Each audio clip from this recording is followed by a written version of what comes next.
Hi all, this is the Allmighty and welcome to this video. So yeah, first and foremost, Croatia.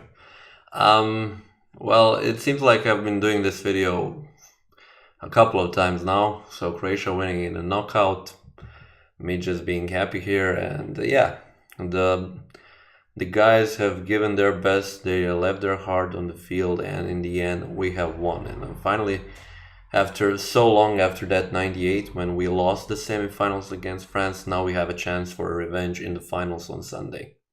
So I would like to take this opportunity and congratulate the guys and quite honestly express that I'm so happy. There are just no words, I'm just happy. And yeah, that being said, let's just jump back into this video. Since some of you said that maybe I should cover it, then I definitely should try. Here is the second game from the World Chess Championship of 2010 between Viswanathan, Anand and Veselin Topalov. Here Anand now plays with the white pieces, Topalov with the black. As you all know, in the first game Anand did suffer a blow, so Topalov won a game after Anand just forgot the line with bishop to d7. Now he has the chance for a revenge and he starts with d4. Topalov replies knight to f6, so similar stuff. And after c4, Topalov goes with e6, so not g6, going for the Grunfeld. And we have knight to f3, so no Nimzo Indian here. And we have d5 now. g3, so Anand's tool for victory is a Catalan. So let's see how he does it, how he does in this game. Pawn captures on c4, bishop to g2, a6, so pretty standard stuff. And now immediate knight to e5 in the center, going for a centralization of the knight, not necessarily going for this pawn. We have c5 and a knight to a3 now, going for this pawn. Pawn captures and knight captures from a captures to c4. And the idea behind this line is that you want to play the Catalan this way. Black will be definitely more passive because, as you can see, he is holding on to the central pawn, and Anand will be the one with an active play, and this is something that he definitely wants since he is already 1 point behind. Definitely an active variation where he can definitely go for some chances. So the game continues, both players castle, so the issue won't be in the attacking of the king rather than active positional play. Bishop to d2, and we have a knight to d5, a very nice move, centralization of the knight, and we have a rook to c1 now. And here is a point in the game where actually Topalov needs to find the best move, because previously in some games played, so for example Jan Gustafsson played against Berkes Ferenc, and b6 was played, and Gustafsson with the white pieces won that game. Also, there was a game where queen to f6 was played between Gelfand and Aronjan, and once again Gelfand won there with the white pieces. So here Topalov chooses as knight to d7, which is the best move.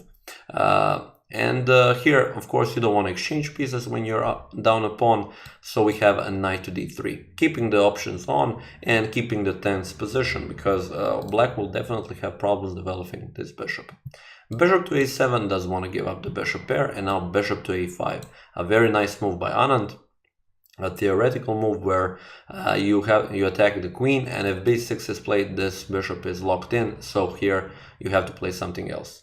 Queen to e7 was played. And now queen to b3, rook to b8, going for the, of course, the defending the b pawn, and now the moment of truth. The thing is, at this moment, Anand didn't want to continue with the normal moves, such as rook to d1. Topalov was probably very well prepared against it, and here he went into the deep think. He actually was thinking for 20 minutes, and in the end, he decided that he wants to none other but exchange the queens.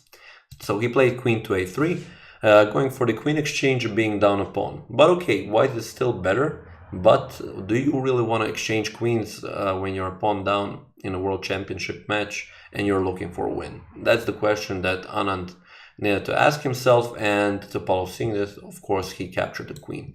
And now one other surprise, which is pawn captures on a3. And okay, Anand chose to take the risk.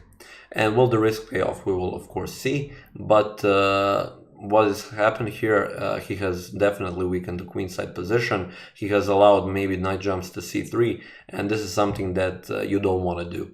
And the idea behind it, you will see it in a couple of moves, but I will just simply say that Topalov had a chance here with knight to c5 to definitely go slowly into a better position. If you don't want to exchange knights, for example, if you move it, then quite simply knight to a4, and then one knight will come on c3, and this is definitely a better position for black. And of course, if you do exchange pieces, then once again you will be in the worst position. So knight to c5 was definitely a way to go. You don't even have to be afraid of this. Pawn captures, knight goes here, and after this you have knight captures on d3, knight captures on d3, rook to e8, and you're a healthy pawn up with a good position. Bishop pair, this bishop is now free to develop wherever he wants, so Topalov doesn't need to be afraid of such moves.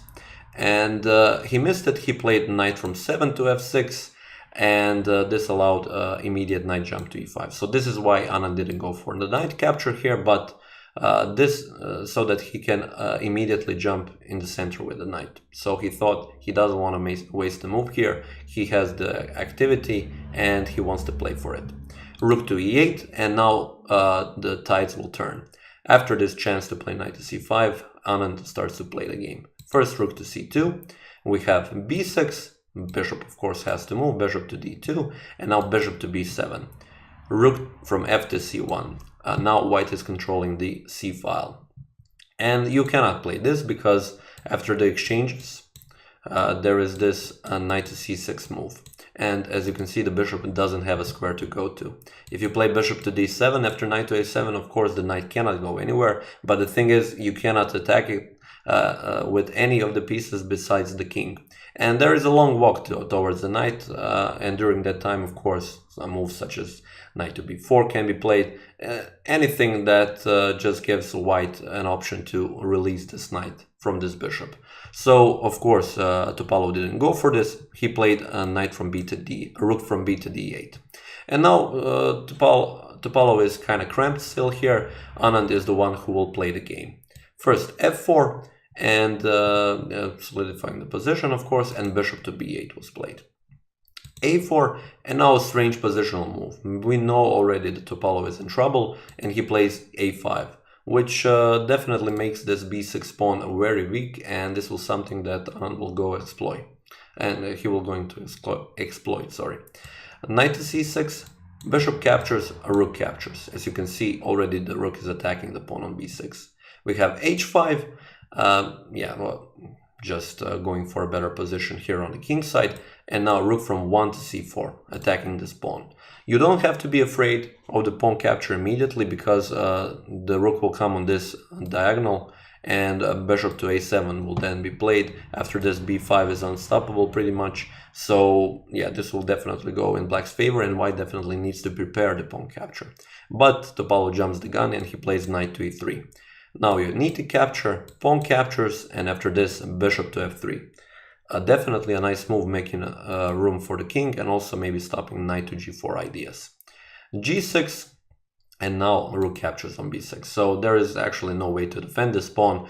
White had time to play bishop to f3 and then go for the pawn. And suddenly white has equalized in material, but definitely has a better position. Still an active play, while on the other hand black doesn't have it. Bishop to a7, and now rook to b3. If you played rook to b5, then you would definitely lose the game immediately, because a rook captures on d3. And after pawn captures, e2 is coming, and you cannot come closer to e1. e1 is queen. So here, of course, Anand saw this and played rook to b3. We have rook to d4. Finally, black wants to activate the pieces. Rook captures, bishop. Oh, sorry. Of course, black wants to activate the pieces, but Anand doesn't allow it. He plays a rook to c7, bishop to b8, and now rook to c5, going for this pawn. And of course, rook cannot capture on a4 because of bishop to c6. So black is still, just going into a worse and worse position. Bishop to d6 and rook to a5. Rook to c8, going for the open file. Finally, the black pieces are activated, but now white is the one with the passed pawns on the a file. King to g2. After this, rook to c2, going for this pawn, but simply a3 is pushed, and now rook to a2. So this pawn is attacked twice. To actually stop capturing of it, knight to b4 was played, And quite simply because this rook is on such an awful position. If you play on a1, knight to c2 forks the rooks. If you play to d2, simply a check and pushing off the pawn. Here Topalov decided to capture the knight, but this quite simply leads to a forced win. Pawn captures, and now we have knight to d5, which kind of simplifies it. b5 was pushed, and after this we have just a series of exchanges and a winning endgame for white. Rook captures, rook captures, rook captures, and now bishop captures on d5. The material is equal, but this pawn will just solve the game for white. b6. Rook to a8, b7, rook to b8, and now king to f3. After this, d4, king to e4, and it was in this position that Topalov resigned the game. And quite honestly, he should have, because, king will capture this one, and still you have to make way with this pawn, while on the other hand, the pawns will be pushed.